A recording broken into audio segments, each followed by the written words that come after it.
Hello everybody, welcome back to Screenstars. I'm here today to bring you my review for the 2025 Valentine's slasher horror, Heart Eyes.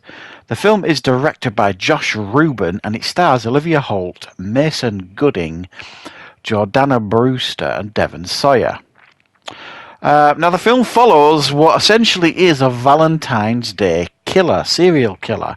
For the last couple of years, this killer has travelled to different states in America and on Valentine's Day proceeded to butcher seemingly happy couples on Valentine's Day.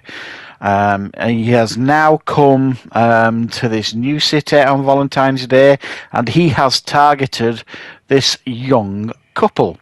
Who in actual fact aren't really a couple, even though there's chemistry between them. What follows is a night of horrors, fighting for survival, and some home truths. Right, what are my thoughts on Heart Eyes? Well, at first glance, this kind of looks like just a very run-of-the-mill typical slasher. We see there are a dime a dozen of these type of films these days, and I'll be honest, I went into this not really expecting to, think this was going to be anything special or anything like that. But I am actually pleased to report that this one I found to be really quite entertaining. I think what really helps with this one, and I think with horrors like this, I think if they're kind of self-aware and a little bit like, a glint in its eye and, winking to the audience a little bit, I think it can really help movies like this. And this one is definitely very, very self-aware. It's slick, it's fast-paced, it's quick-witted, there's a layer of dark humour that runs through this that works beautifully for the filming, I think. And it's not jam-packed with characters that, you can't wait to see them getting sliced and diced. The film mainly focuses on these two characters. We've got Olivia Holt's character and Mason Gooding's character. And they are a couple that initially meet in a coffee shop, and it turns out they work for the same company. And they go to like a business dinner, even though they're very attracted to each other. They're not a couple. And because she kisses him outside the restaurant, because she sees her ex-boyfriend and she wants to make him jealous, the Heart Eyes killer sees this kiss, recognises the chemistry between them, and targets them for the rest of the night, if you like. So you've got this whole almost like inside joke running throughout the thing, where at times they're pleading with this killer to say, "We're not together. Can you go kill someone else, please?" Which I just thought was quite funny. And they were both quite entertaining characters. I liked both of these characters in it. You can't often say that in slasher films. And a lot of the characters that do get knocked off in this, are, very, very slicey and dicey, I suppose. You're quite happy to see him getting taken out. But you don't know them because the film doesn't really introduce you to them. It doesn't need to. So you've got these two main characters and they're not annoying, which is, a nice thing in a film like this. I really like the look of this killer, this Heart Eyes killer. It's got a really unique look about him.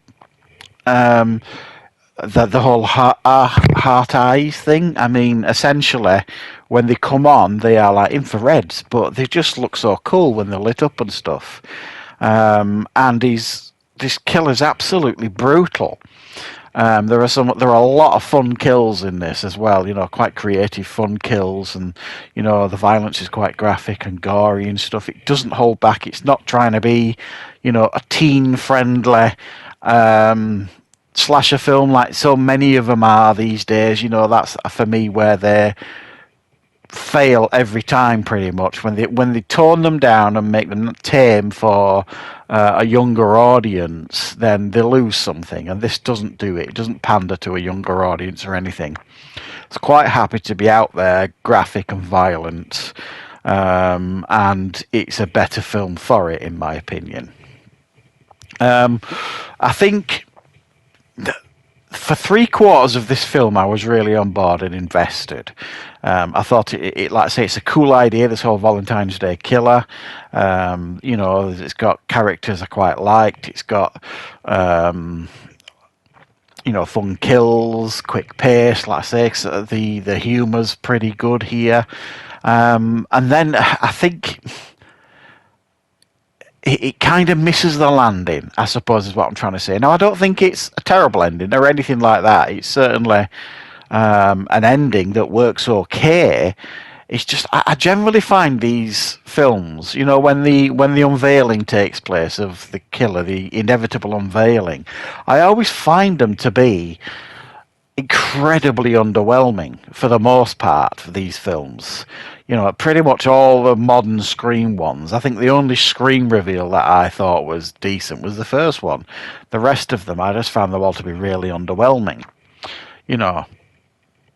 And it's no different here. I think the reveal I found personal to be quite underwhelming, and it just raised questions with me that the film probably doesn't want you to ask or think about.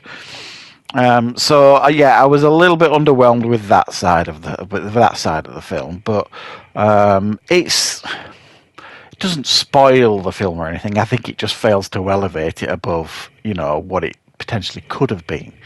A really smart, fast-paced, quick-witted, fresh slasher film, and it's not often you can say that about the slasher genre. How many fresh slasher films do we see?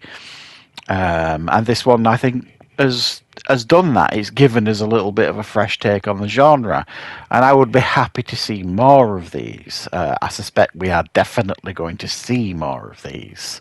There's no two ways about it. So, yeah, I was really quite entertained with this one. I don't mind admitting it. I thought it was just going to be a basic run-of-the-mill slasher.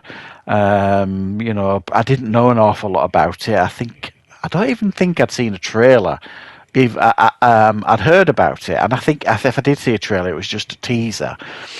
But for me, it's exciting sometimes to see films getting a cinema release, because this sort of thing you would think would go straight to streaming, but no, it's like I say, it's polished, it's got a good look and feel about it. It's from the same people that bring us the new Screams, if you like. It's got Michael Landon in there, who did the Happy Death Day stuff, who I think co-wrote it and all that kind of stuff. So it's got a good pedigree behind it as well. And if this is your sort of horror film, I think you're going to be really quite satisfied with this one. I thought it was well put together, kept me engaged throughout, and it had some fun kills in it, which is what you want for a film like this. So yeah, I hope you enjoyed this review, guys. Thank you very much for watching. If you're new to the channel, please consider subscribing. You will be most welcome.